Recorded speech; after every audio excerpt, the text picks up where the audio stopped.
کرتی تھی, وہ کہتے تھے پاکستان ہماری لاشوں پہ بنے گا.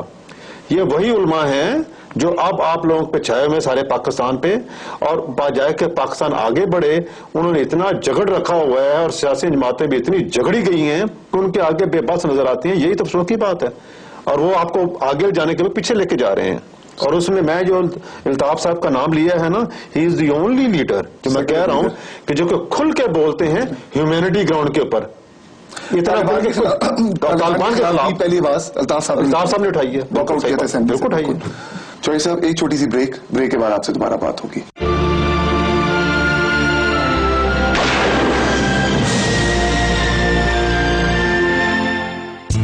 دارالشفا کو برطانیہ میں قائم ہوئے اب 42 سال مکمل ہو چکے ہیں. جناب مظہر رانا باقاعدہ صنعت یافتہ معالج اور گزشتہ 24 سال سے پریکٹس کر رہے ہیں. ہمارا ہیڈ آفس بریڈ فورڈ میں ہے, اور اس کے علاوہ ہماری خدمات اب لندن اور برمنگھم میں بھی دستیاب ہیں. دنیا بھر سے حاصل کردہ جڑی بوٹیوں سے خالص ادویات اعلیٰ درجات کے عین مطابق تیار کی جاتی ہیں. بر وقت علاج کروانے کے لیے آج ہی ہم سے رابطہ کریں. دارالشفا تجدید کی روایت, معیار کی ضمانت. For further information and personal advice, please call 01-274-721-755 now. Welcome to Maida, Bethnal Green. Experience fresh Indian and Indo-Chinese cuisine prepared by Maida's award-winning chefs in our live theatre-style kitchen. Have your events catered to in our luxury climate-controlled private dining areas from 8 to 40 guests, featuring iPod docking stations complete with Wi-Fi. HMC registered, you can enjoy a full range of our desserts and non-alcoholic drinks, ensuring full Islamic ambience as we offer full privacy for our female diners. So why not come along and see for yourself? Maida Restaurant, number 1 in family dining. ہم جانتے ہیں کہ رقم بھیجتے ہوئے آپ چاہتے ہیں محفوظ اور تیز ترین ترسیل. اب یونائٹڈ نیشنل بینک پیش کرتا ہے آپ کی رقم پاکستان بھیجنے کے 3 مختلف طریقے. Click www.unbnetremit.com per log in who on line منتقلی کے لیے. کیش, ہمارے پاس کیش لے کر آئیں, پاکستان میں کیش وصول کریں. کاؤنٹر, ہمارے کاؤنٹر پر تشریف لائیں اور بغیر کسی جھنجھٹ کے اکاؤنٹ ٹو اکاؤنٹ ٹرانسفر کریں. UNB remittances from you to home. United National Bank UBL کا ذیلی ادارہ نیشنل بینک آف پاکستان کے اشتراک سے قائم کیا گیا ہے. نرم لذیذ گلاب جامن, گرم کرکرے سموسے, گھنی ملائیدار رس ملائی, خستہ جلیبیاں, جالیدار ڈھوکلا, جنتی ذائقے کی خالص لذت. پوجا سویٹس اینڈ سیوریز. وزٹ کریں pujasweets.com.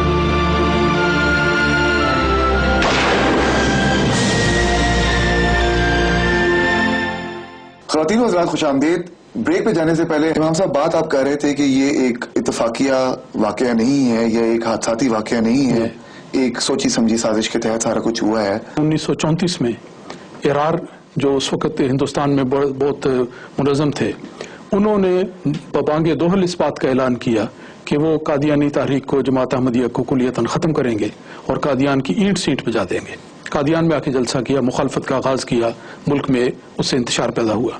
پھر اس کے بعد پاکستان بننے کے بعد 1953 کا واقعہ سب پاکستانیوں کو یاد ہوگا. ملک کی ایک منظم تحریک, پہلی رائٹس ہوئے تھے اور سارے ملک میں اس کا اثر ہوا. اس کے نتیجے میں احمدی شہید ہوئے, اور یہ ایک نفرت کی نہ صرف بیج بویا گیا بلکہ اس کے درخت کو مزید پروان چڑھانے کی کوشش کی گئی. اور یہ بہت اہم واقعہ ہے جو پاکستان کی تاریخ میں 1953 میں ہوا. پھر اس کے بعد 1974 کا دور آتا ہے.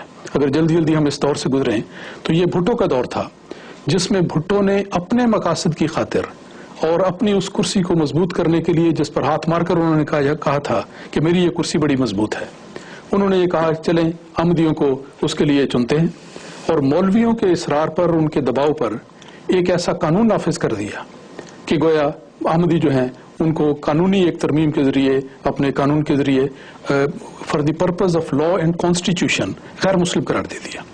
تو غیر مسلم قرار دینے کا گویا اپنے الفاظ میں, اپنے ذہن کے مطابق انہوں نے کہا کہ میں نے گویا 90 سالہ مسئلہ حل کر دیا ہے. بڑا انہوں نے اس کو اپنا ایک کارنامہ شمار کیا, لیکن حقیقت یہ ہے کہ اس قانون نے اس نفرت کو مزید راسخ کر دیا دلوں میں, اور احمدیوں کو قانونی پرپز کے لحاظ سے غیر مسلم قرار دیا گیا. یہاں تک بات ختم نہیں ہوئی. جب 84 کا دور آیا, اس وقت پاکستان کے ایک اور ڈکٹیٹر ضیاء الحق تھے. ضیاء الحق صاحب کے حوالے سے میں چاہوں گا کہ میں آپ کی بات کاٹ رہا ہوں.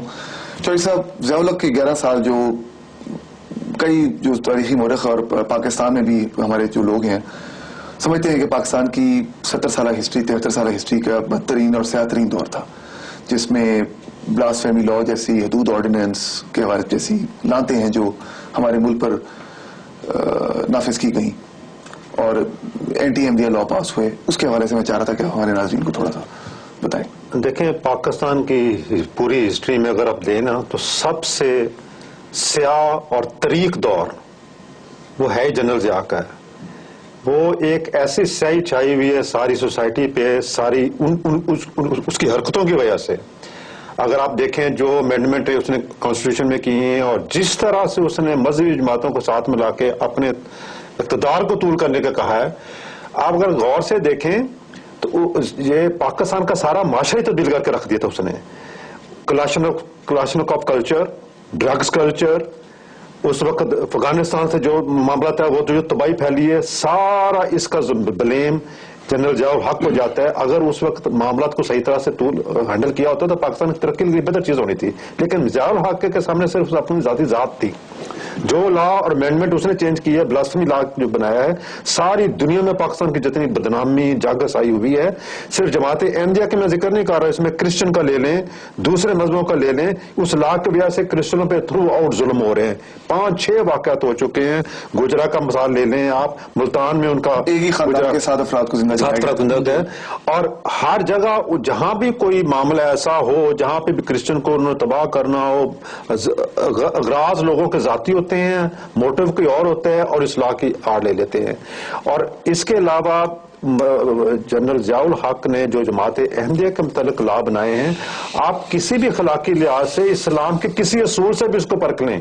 اس نے تو میں کہتا ہوں کہ پاکستان کے کانسٹیٹیوشن کے دھجیاں نہیں کھیڑی، اسلامک روح کے دھجیاں کھیڑی ہیں. اسلام کو اس نے بدنام کر کے پیش کیا ساری دنیا میں. جس قسم کے لا پیش کیے ہیں وہ اسلام کی خدمت نہیں کی، بلکہ اسلام کو ایک ایسا مذہب بنا کے پیش کیا ہے جس میں کسی قسم کی کوئی رواداری نظر ہی نہیں آتی. حالانکہ اسلام جتنا رواداری کا مذہب ہے اتنا رواداری کا مذہب دنیا میں کوئی بھی نہیں ہے. جہاں تک کہ یہ قانون جنرل ضیاء کے دور کا تعلق ہے، اس کو تاریخ کہا گیا اور بالکل ٹھیک کہا گیا. اس تاریخی کی ایک اور نحوست یہ ہے کہ وہ جو احمدیوں کے خلاف آرڈیننس 20 جاری کیا گیا، جس میں بنیادی انسانی حقوق کا مذاق اڑایا گیا اور احمدیوں کو ہر لحاظ سے اس بات کا پابند کر دیا گیا کہ وہ ہرگز اپنے بنیادی حق کا استعمال نہیں کر سکتے. مثلا دیکھیں، ہر انسان کا مذہب اس کی ایک ذاتی بات ہے. ہر شخص کو اختیار ہونا چاہیے کہ وہ جو عقیدہ رکھے وہ رکھے اور اس کے مطابق عمل کرے، اس کا اظہار کرے. لیکن اس قانون کے نتیجے میں احمدیوں پر جو بھی ان کے لیے الفاظ استعمال کیے گئے، بڑے ہی تحقیر والے الفاظ استعمال کیے گئے ہیں. کہا گیا ہے کہ ہرگز وہ اپنے آپ کو نہ لفظی طور پر، نہ زبانی، نہ تحریری، نہ کسی تاثر کے ذریعے یہ اظہار کر سکتے ہیں کہ گیا وہ احمدی ہے. بسم اللہ پڑھنا ان کے لیے منع، قرآن رکھنا ان کے لیے منع، کلمہ طیبہ لا الہ الا اللہ محمد رسول اللہ جو ہماری جان ہے اس کا اظہار ایک جرم قرار دے دیا گیا. انتہا ہو گئی ہے. مسجد کو مسجد نہیں کہہ سکتے، اور باقی کوئی بھی شعار اسلامی جو ہم سمجھتے ہیں کہ ہمارا حق بنتا ہے، ہر شخص کا حق بنتا ہے کہ وہ اپنے دین اور مذہب کو اختیار کرے اور اس پہ عمل کرے، یہ سارے بنیادی حقوق ختم کر دیے گئے. اور صرف اتنا ہی نہیں کیا گیا بلکہ اس کے لیے 3 سال کی قید با مشقت مقرر کی گئی کہ جو شخص بھی، یہ دیکھیں کتنا آسان مسئلہ بنا دیا اور کتنے لوگوں کو تحریک کی گئی کہ اس طرح احمدیوں پر اپنے عرصہ حیات کو تنگ کریں. کوئی شخص گھر میں بیٹھا ہوا بسم اللہ کا ایک نشان لگاتا ہے، خط کے اوپر بسم اللہ لکھتا ہے، السلام علیکم کہتا ہے کسی کو، قرآن مجید کی آیت پڑھتا ہے، قرآن مجید رکھتا ہے. کوئی بھی شخص اٹھ کے چلا جائے تھانے میں جا کے رپورٹ درج کر دے، احمدی 3 سال کے لیے قید با مشقت کا شکار ہو جاتا ہے، ساری کی ساری جائیداد ضبط ہو جاتی ہے. تو یہ ظالمانہ انتہائی تاریک قانون وہ ضیاء الحق کے زمانے میں جاری کیا گیا اور جماعت کے لیے بہت عرصہ حیات بہت مشکل کر دیا گیا. لیکن اللہ کے فضل سے جماعت احمدیہ تو ہمیشہ سے، جیسا میں نے ذکر کیا، مخالفتوں کے دور میں سے ہو کر ترقی کی ہے اس نے، اور انشاءاللہ یہ کرتی چلی جائے گی. اچھا چوہدری صاحب، یہ ایک بڑی امپورٹنٹ چیز ہے جو میں چاہتا ہوں کہ اس پروگرام کے توسط سے، ہمارے پرائم ٹی وی کے پلیٹ فارم سے آج ہماری آڈینس کو آپ ایجوکیٹ کریں. پاکستان میں احمدی کمیونٹی کے جو افراد ہیں، obviously because of the political reasons اور religious reasons، ان کو اپنی آئیڈینٹی چھپانی پڑتی ہے.